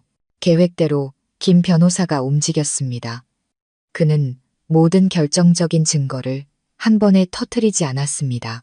김 여사가 정신적으로 제약이 있는 사람의 재산을 남용하고 횡령했다는 명백한 정황을 증명할 수 있는 초기 자료 몇 가지만을 선별했습니다. 그는 익명으로 고발장을 작성하여 성진그룹 감사팀과 경찰 수사기관에 동시에 발송했습니다. 고발장에는 박시우 명의의 대량의 주식이 비정상적으로 박민준에게 양도된 점, 그리고 고가의 토지 몇 필지가 시세보다 현저히 낮은 가격에 매각된 점에 대한 의혹만을 제기했습니다. 그 익명의 고발장은 조용한 호수에 던져진 작은 돌멩이 같았지만 거센 파장을 일으키기엔 충분했습니다. 그룹 감사팀의 많은 이들이 이미 김 여사에게 매수되었지만 공개적으로 접수된 이토록 심각한 내용의 고발장을 무시할 수는 없었습니다. 그들은 내부 조사에 착수할 수밖에 없었죠. 동시에 경찰도 수사에 나섰습니다. 그들은 김 여사와 민준 씨를 소환해 고발 내용에 대한 사실관계를 확인했습니다. 그날 사복 차림의 경찰 2명이 소환장을 들고 저택문 앞에 나타났을 때 저는 김 여사 모자의 얼굴이 어떻게 변하는지 똑똑히 보았습니다. 평소에 거만하고 의기양양한 표정은 온데간데 없고 당혹감과 혼란, 그리고 약간의 공포심이 그 자리를 대신했습니다. 무슨 착오가 있었나 본데요. 저희는 법 없이도 살 사람들입니다. 횡령이라니요. 김 여사는 애써 평정을 유지하며 거짓 미소를 지었습니다. 저희는 단지 사실 관계 확인을 위해 두 분을 모시는 것뿐입니다. 한 경찰이 감정 없는 목소리로 말했습니다. 함께 가주시죠. 그들은 가야만 했습니다. 민준 씨는 핏기 하나 없는 얼굴로 넉나간 사람처럼 비틀거리며 걸었습니다. 김 여사는 꿋꿋한 척했지만 핸드백을 쥔 그녀의 손이 가늘게 떨리는 것을 저는 보았습니다. 그날 하루 종일 저와 박시호는 방 안에서 초조하게 기다렸습니다. 이것은 매우 위험한 도박이었습니다. 만약 그들이 똑똑하고 준비가 되어 있다면 이 초기 조사를 쉽게 빠져나갈 수도 있었습니다. 아니나 다를까 그날 저녁 그들은 지치고 초췌한 모습으로 돌아왔지만 일단 위기는 넘긴 듯 했습니다. 별것 아니었어. 그냥 시답자는 투서였을 뿐이야. 엄마가 다 해결했어. 김 여사가 민준 씨에게 말했지만 목소리에는 예전의 자신감이 없었습니다. 분명 회사 안에 우리를 시기하는 놈이 꾸민 짓이야. 네가 곧 상속권을 쥐게 될 테니 배가 아파서 저러는 거겠지. 그녀는 저나 박시호를 전혀 의심하지 않았습니다. 그녀의 눈에 우리는 여전히 순종적인 하녀와 무해한 미치광이일 뿐이었습니다. 오만함이 그녀의 눈을 멀게 한 것이죠. 그녀는 회사 내부의 경쟁자들을 의심하기 시작했고 문제가 있다고 생각되는 직원들을 무더기로 해고하거나 좌천시켰습니다. 이러한 행동은 성진 그룹 내부에 전례 없는 혼란을 야기했고 회사 주가는 하락하기 시작했습니다. 모든 것이 박시우의 예상대로 흘러가고 있었습니다.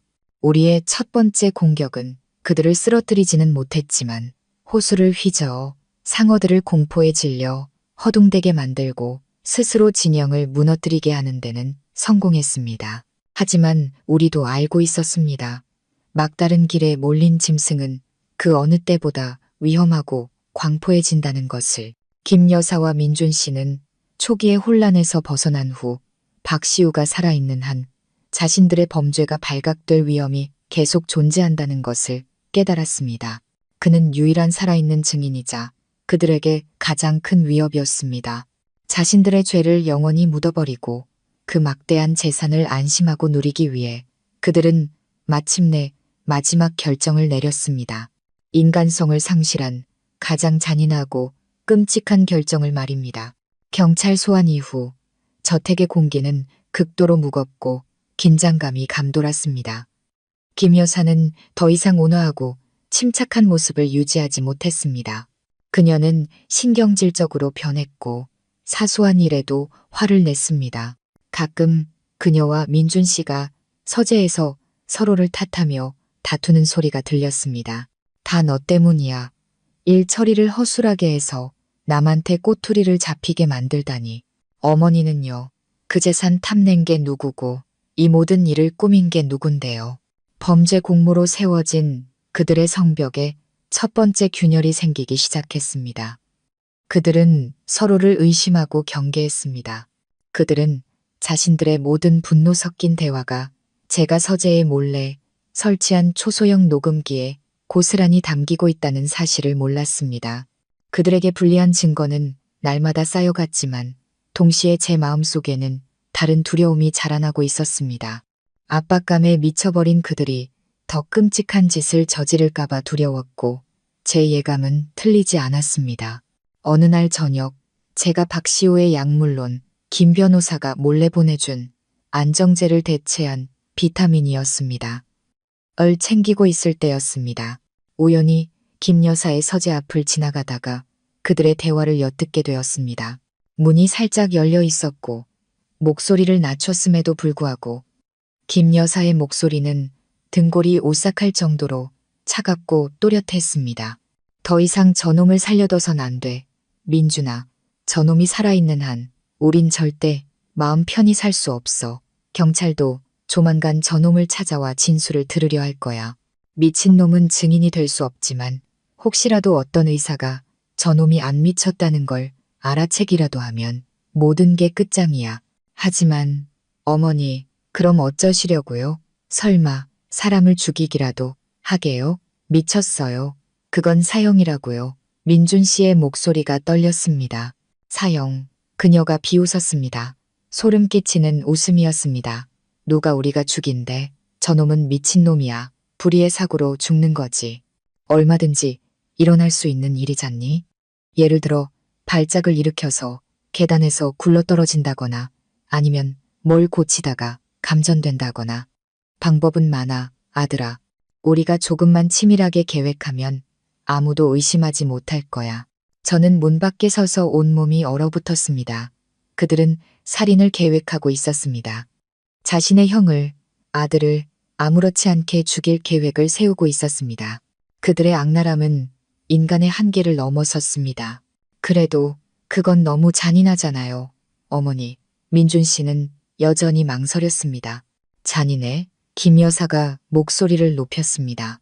우리가 모든 걸 잃고 감옥에서 썩는 것과 비교하면 이 정도 잔인함이 대수니? 생각해봐, 민준아. 저놈만 사라지면 모든 게 해결돼. 유언장은 집행될 거고 네가 유일한 상속자가 되는 거야. 더 이상 우리를 방해할 사람은 없어. 이게 유일한 길이야. 선택해. 저놈이 죽거나 우리 가족이 다 같이 죽거나. 긴 침묵이 흘렀습니다. 저는 숨을 죽이고 민준 씨의 대답을 기다렸습니다. 그리고 마침내 그의 깊은 한숨과 함께 체념에 찬 속삭임이 들렸습니다. 알겠어요. 어머니 말씀대로 할게요. 그는 동의했습니다. 제가 한때 사랑했던 그 남자는 이제 완전히 악마가 되었습니다. 돈과 지위를 위해 자신의 형까지 죽일 준비가 된 악마. 저는 심장이 미친 듯이 뛰는 것을 느끼며 황급히 뒷걸음질 쳤습니다. 이 사실을 박시우에게 당장 알려야 했습니다. 제가 방으로 달려가 들은 모든 것을 이야기했을 때 저의 공황 상태와는 달리 박시우는 매우 침착했습니다. 마치 이 모든 것을 예상했다는 듯이 알고 있었습니다. 그의 눈빛이 차갑게 식었습니다. 언젠가 그 여자가 이 방법을 쓸 줄 알았어요. 그게 그 여자의 본성이니까. 독사는 사람을 물지 않고는 살 수 없는 법이죠. 그럼 이제 우린 어떻게 해야 해요? 제가 떨리는 목소리로 물었습니다. 경찰에 신고해서 그들의 음모를 알려야 하지 않을까요? 안 됩니다. 그는 고개를 저었습니다. 단순한 대화 내용만으로는 구체적인 증거가 부족해요. 그들은 쉽게 발뺌할 겁니다.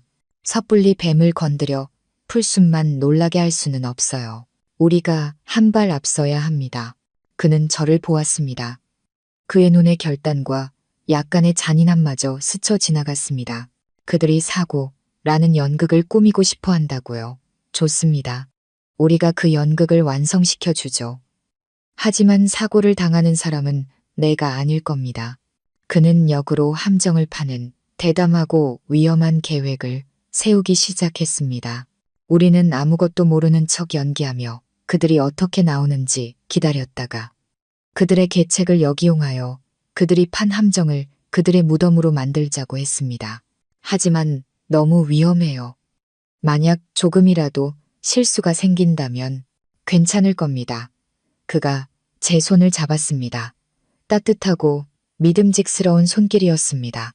이번엔 우리 혼자가 아니에요.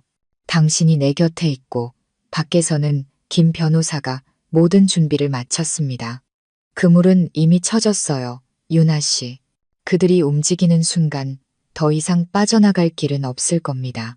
그의 자신감 넘치는 눈빛을 보자 제 마음속의 두려움도 점차 사라졌습니다. 그렇습니다. 우리는 더 이상 약한 희생자가 아니었습니다. 우리는 준비되어 있었고 이번에는 방어하지 않을 것이었습니다. 우리가 먼저 공격할 것이었습니다. 이 체스 게임은 이제 체크메이트를 부를 때가 된 것입니다. 김 여사 모자의 살인 음모를 엿들은 그날 밤 이후 제게는 하루하루가 지옥처럼 길게 느껴졌습니다. 저는 두 얼굴로 살아야 했습니다.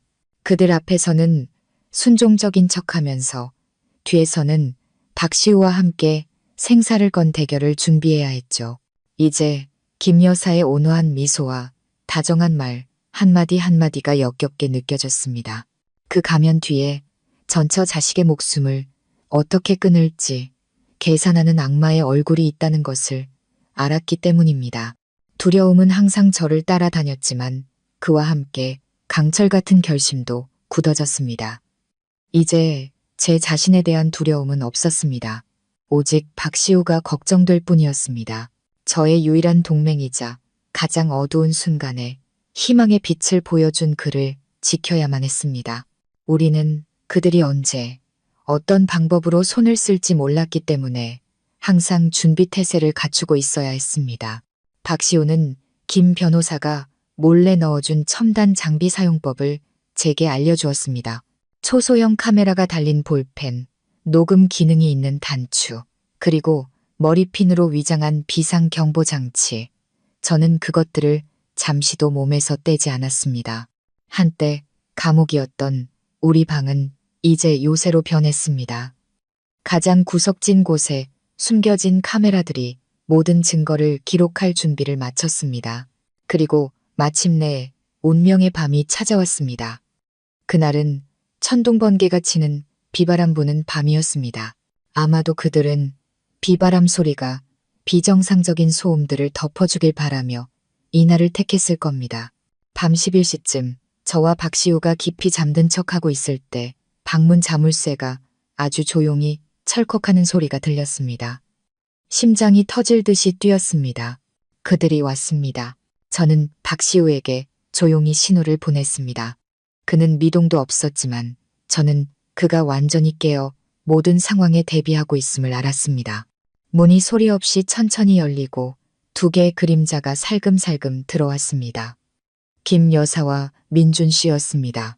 복도에서 희미하게 새어들어오는 불빛 속에서 저는 김 여사의 손에 투명한 액체가 담긴 주사기가, 민준 씨의 손에는 커다란 베개가 들려있는 것을 보았습니다.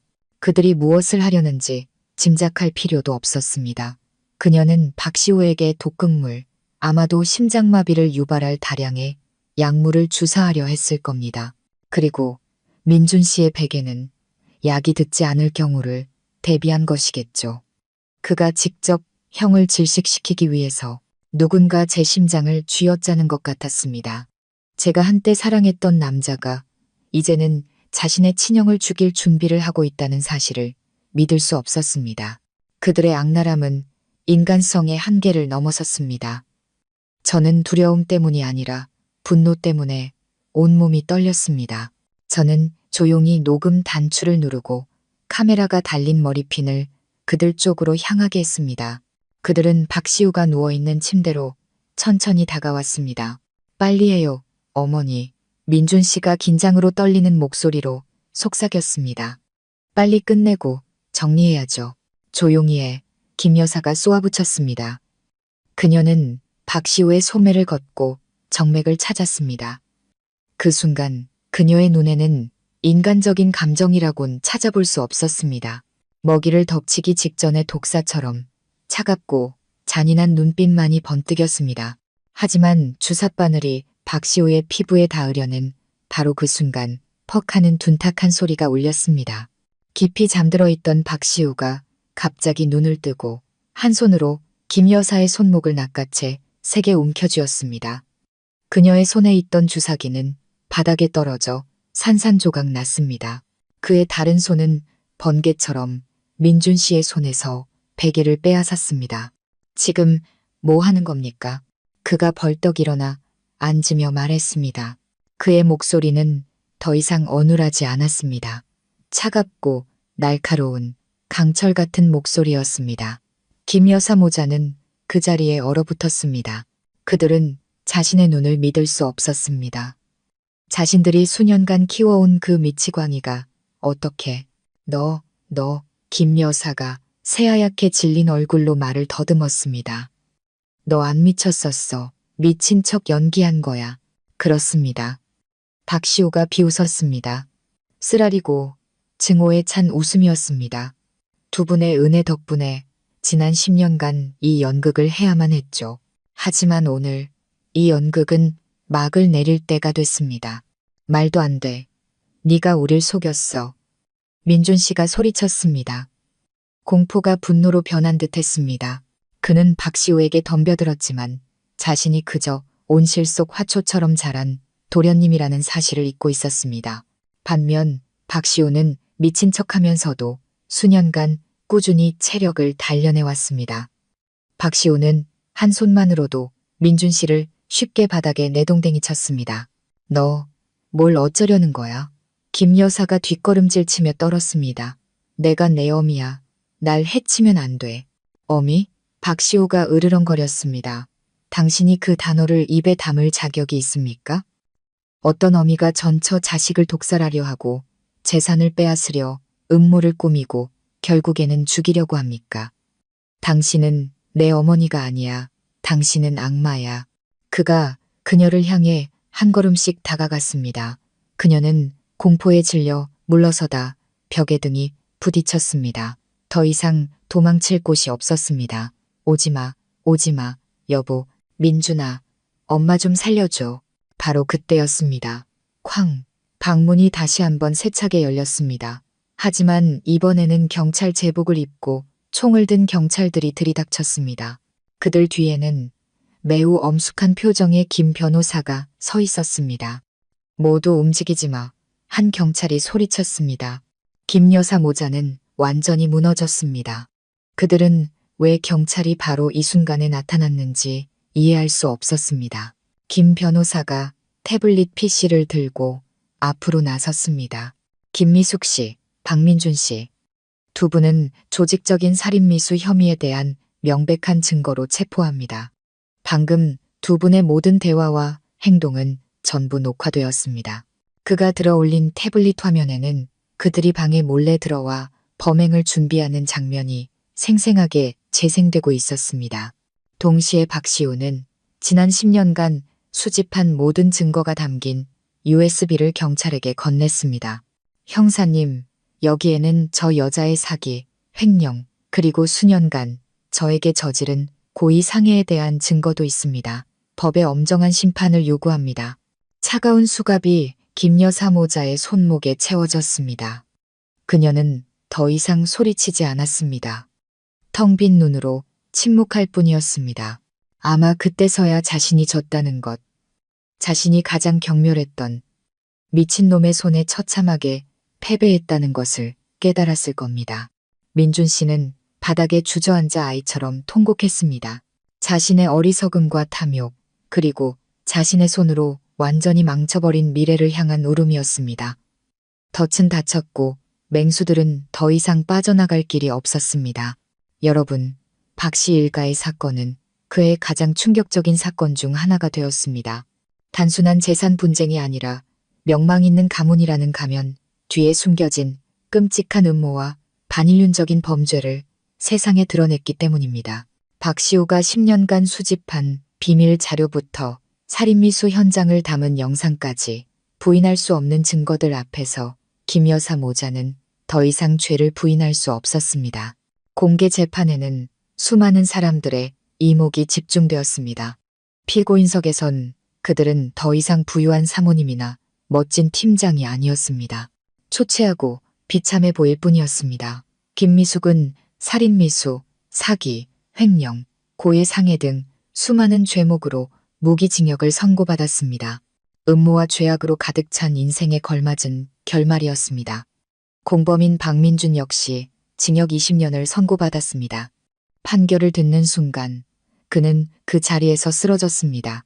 20년, 한 남자의 미래와 인생 전체가 탐욕과 나약함 때문에 차가운 감옥에 갇히게 된 것입니다. 재판이 끝난 후 박시우는 마침내 자기 자신으로 돌아왔습니다. 더 이상 미친 사람의 가면을 쓰고 살 필요가 없었죠. 그는 당당하게 성진그룹의 회장 자리에 올라 아버지가 남긴 유지를 이었습니다.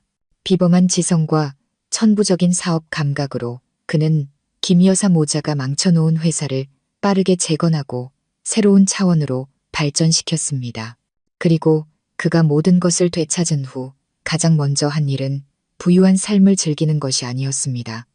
그는 아버지가 입원해 계신 병원으로 찾아왔습니다. 자신의 돈으로 모든 병원비를 지불하고 해외 최고의 의료진을 초빙해 아버지의 수술을 직접 집도하게 했습니다.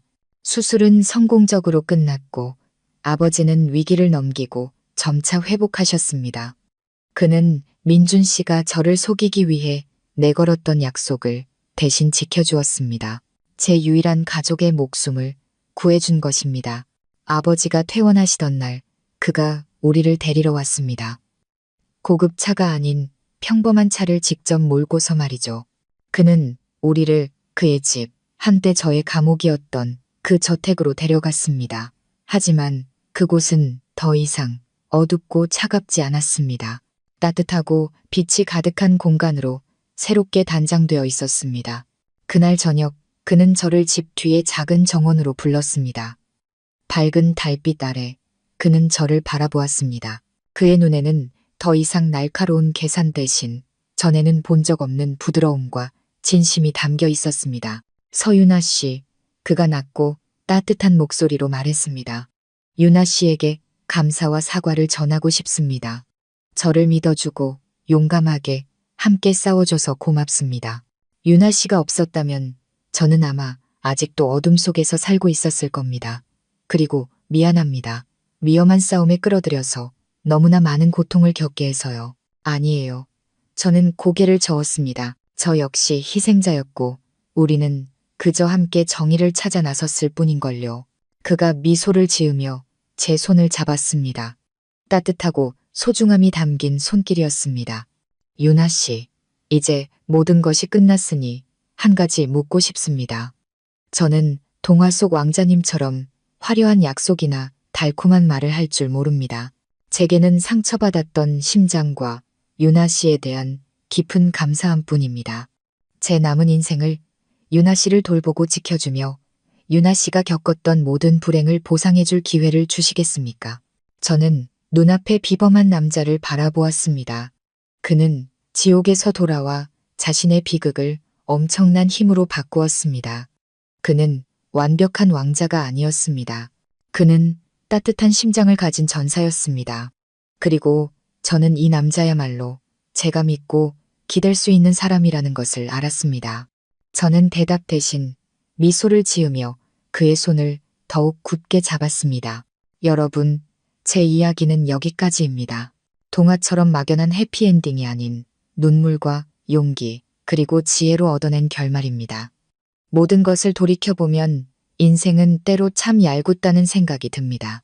화려한 거짓으로 우리를 시험에 들게 하기도 하지만 우리가 양심을 지키고 올바름에 대한 믿음을 잃지 않는다면 결국 정의는 실현되고 진정한 행복은 우리에게 미소 지을 것입니다.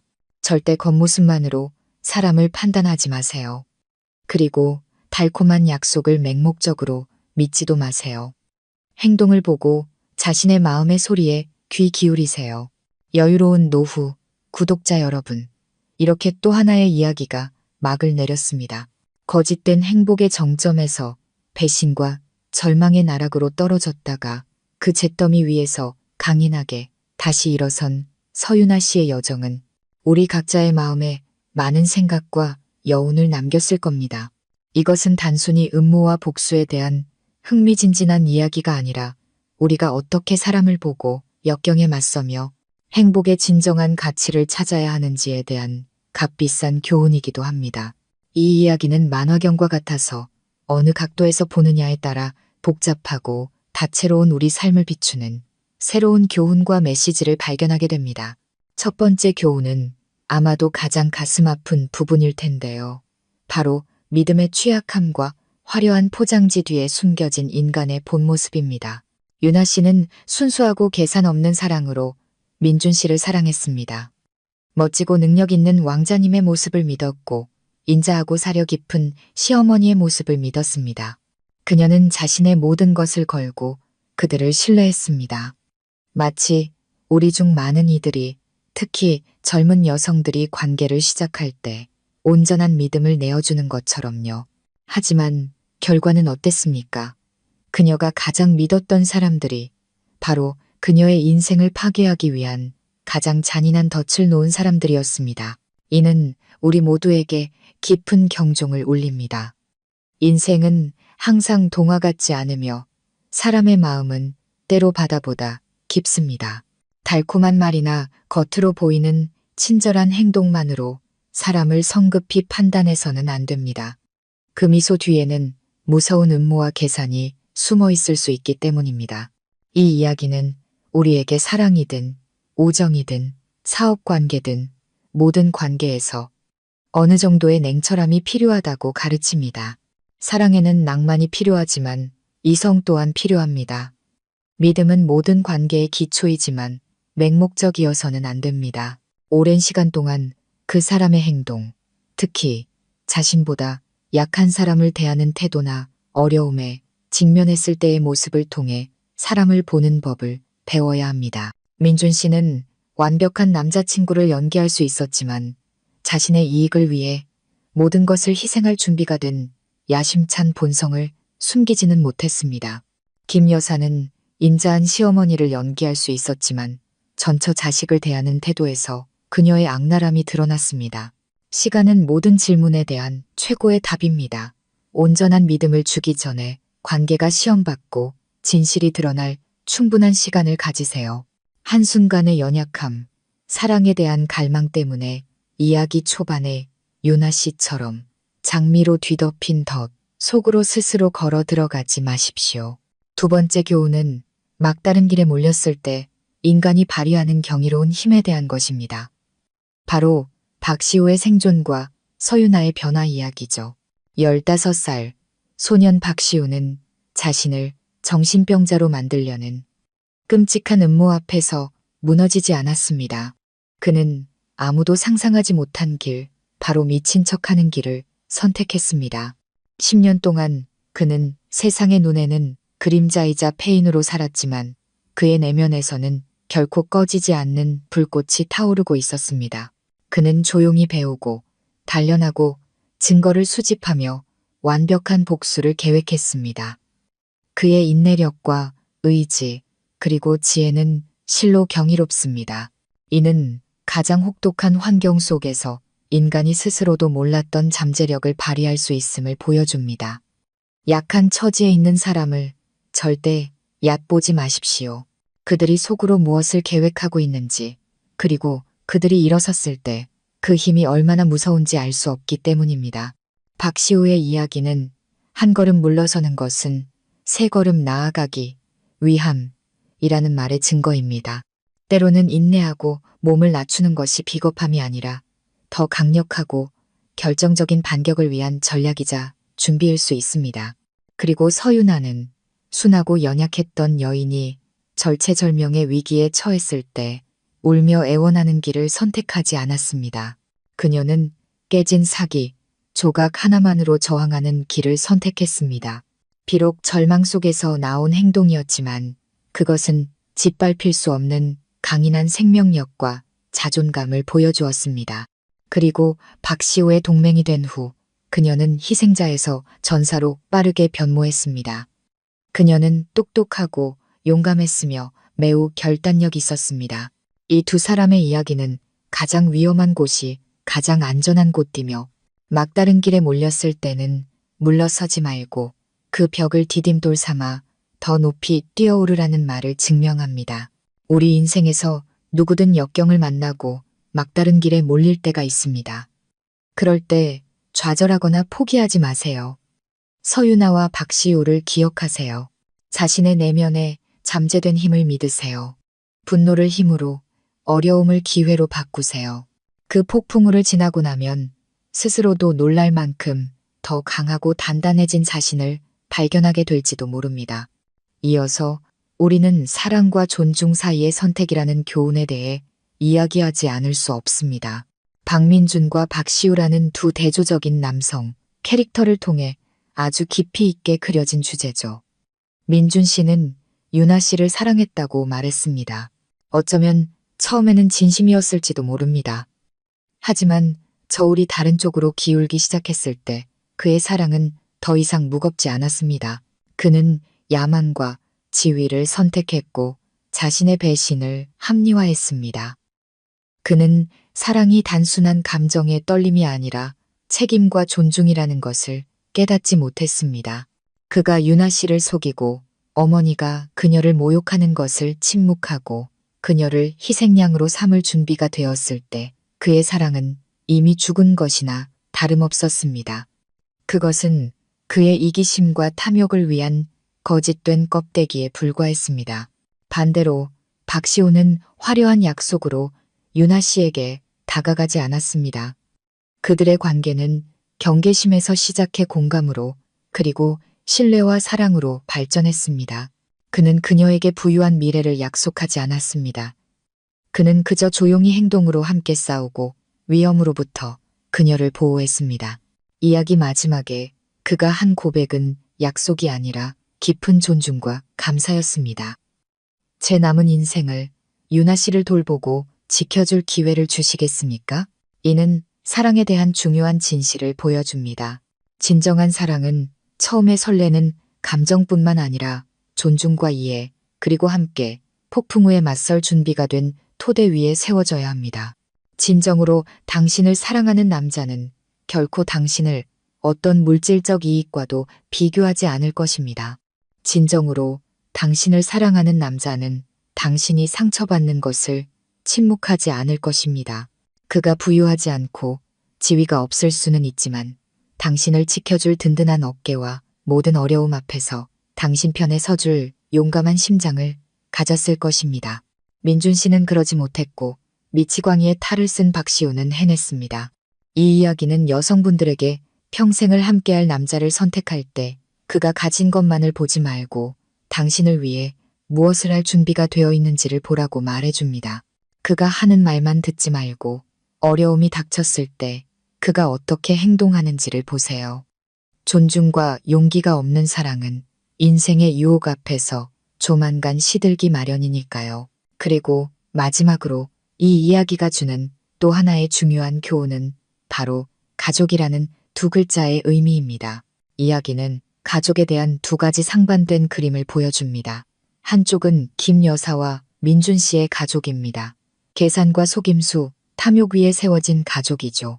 그곳에서 모성애는 독단적인 통제로 변질되고 형제애는 거래의 대상이 되며 그 결과 그 가족은 서로를 파괴하고 함께 법의 심판을 받게 됩니다.